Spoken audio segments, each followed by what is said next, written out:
favorite practices of self-care is spiritual crafting. I used to take classes which dedicated some time each month for this, and I would never have discovered this enjoyment on my own. In fact, one of the crafts I was least excited about ended up being one of my favorite things. This is shortcake. Our elephant stuffies were intended to be stuffed with something that was energetically connected to another person. I sort of walk a different path, and I've been a targeted individual gang stalked by a cult for 22 years, so my ability to connect with other people is often more challenging than it is for some other folks. So I started building it around that, and my enhanced connection to my spirit team of light, which is enhanced to compensate for the human dynamics. They want me to know that I'm not alone and that I'm very loved. They first made their protective presence in my life known just before I was about to relocate to have a fake relationship with this man who thought I was oblivious to the way he really felt about me. My higher self told me that going through with it was part of my path and that I was going to be protected. So the first thing I was guided to do was to take the pendant he had given to me and to sew it here as a symbol of the divine protection I have.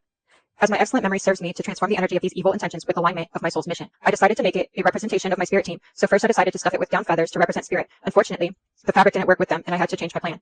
I still wanted to use the feathers. I felt called to put on a disposable glove to put my own energy into it and to sort of represent my energy directing hand and my higher self. I pulled the glove off, turning it inside out and blowing the fingers out with the breath of my life force. I cut out a piece of fabric from the left, the receptive side of a hoodie that I wore on certain occasions, which I would associate with negative energy that my soul is called to transmute. I stuffed the glove with feathers, the fabric cut out, and the point of a smoky quartz placed into the Jupiter finger. I wrote this affirmation: Spirit works through my hands to transmute and transform the energy that is not in alignment with the highest good of my mission, the highest good of the situation, the highest good of those involved, the highest good of humanity, and or the highest good of the collective, whatever applies. The smoky quartz and the Jupiter symbolizing both the transmutation of energy and direction of the transmutation with expansive intention. I used gold and silver to represent the union of masculine and feminine energies of the symbols I was working with, and Reiki the glove. I sewed a little pillow to affirm the protection of my DNA and lineage. Included in here is some rue and white sage, handwritten intentions, a lock of my hair, copal resin, black tourmaline, and red jasper. I drew my own personal symbol in black, which is activated as a symbol of protection, and I applied Reiki.